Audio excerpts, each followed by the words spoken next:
नमस्कार। हैं India debate के साथ में आशुतोष पाठक हाजिर हूं। दोस्तों, आज की बातचीत बहुत इंपॉर्टेंट होने वाली है। अब तक पिछले 4 साल में जिस बात का इंतजार था, अब वो इंतजार लगभग खत्म हो गया है। लोग चिल्लाते रहे, कहते रहे, न्याय के लिए लड़ाई लड़ते रहे, लेकिन कुछ लोग थे जो अपने रुसूख में मदमस्त थे। उन्हें इस बात का इल्म नहीं था कि एक ना एक दिन तो आपको न्याय के दरवाजे पर जाना ही पड़ेगा, और आखिर में वही हुआ। लेकिन इस बात से जिससे कि पूरा जो आरोपी गिरोह है, जिसमें हड़कंप मचा हुआ है, वो ऐसे ही नहीं हुआ। ये हड़कंप तब मचा जब एक लंबे संघर्ष के बाद और मजबूत रणनीति के बाद अदालत में हमारे जो सबसे बड़े लड़ाके हैं, उन्होंने मोर्चा खोल दिया। अब ऊंट पहाड़ के नीचे आया है। पहली बार 3-4 साल में जिनके ऊपर आरोप लगे हैं सुशांत और दिशा की हत्या का, उनमें खलबली मच गई है। अब उनका सत्ता का रसूख चल नहीं रहा है, उनके पैसे का गुरूर नहीं चल रहा है। सीबीआई मैनेज कर लेंगे, कोर्ट मैनेज कर लेंगे, नेता मैनेज कर लेंगे, क्योंकि हम ही सरकार है, हमारी ही पुलिस है, हमारा ही बाजार है, सब कुछ हम तय करते हैं। हमें कौन होता है न्याय की बात बताने वाला?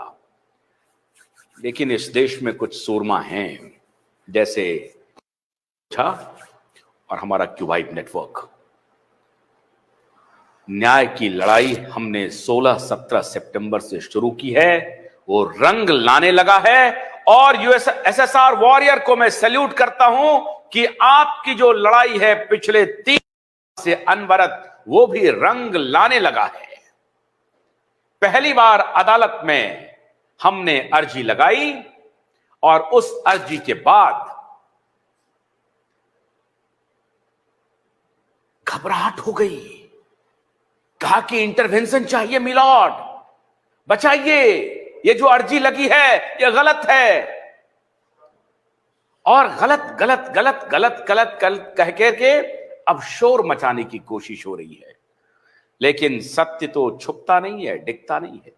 आज हम आपको एक एक कर कि क्या हमने अर्जी लगाई और उसके बाद किसकी अर्जी अदालत में लगी है।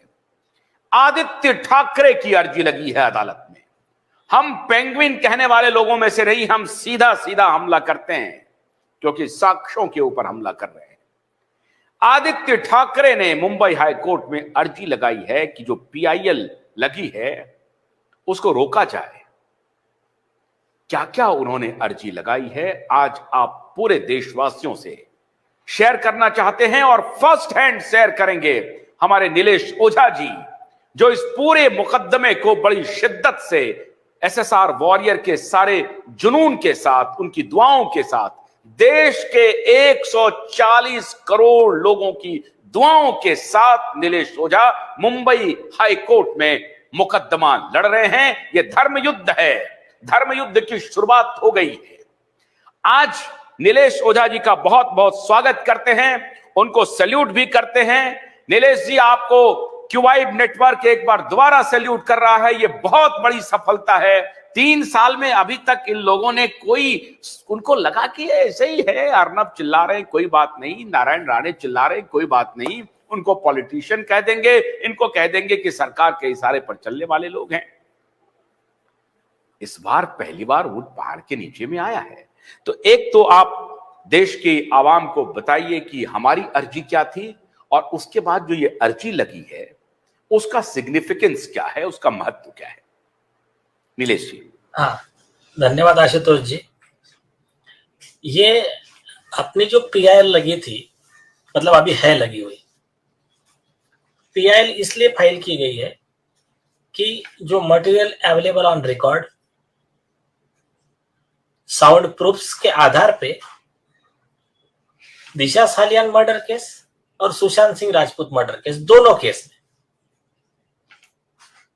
जो कनेक्शन बताया जा रहा है और खास करके जो प्रूफ्स दिए गए हैं उसके आधार पे आदित्य ठाकरे और एंड अदर्स का कस्टोडियल इंटरोगेशन, मतलब उनको अरेस्ट किया जाए, हिरासत में लेकर पुलिस कस्टडी में उनका इन्वेस्टिगेशन किया जाए, ऐसे डायरेक्शन मुंबई पुलिस और सीबीआई इनको देने का डिमांड इस पीआईएल में है।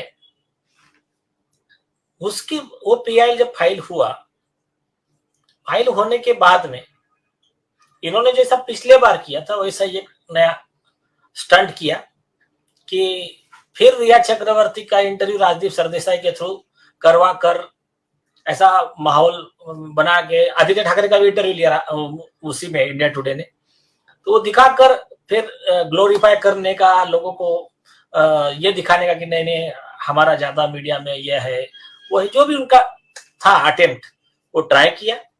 तो हमने सेकंड इंटरिम एप्लीकेशन लगाया उसी पीआईएल में कि ये अदर प्रूफ्स और एविडेंस के बेस पे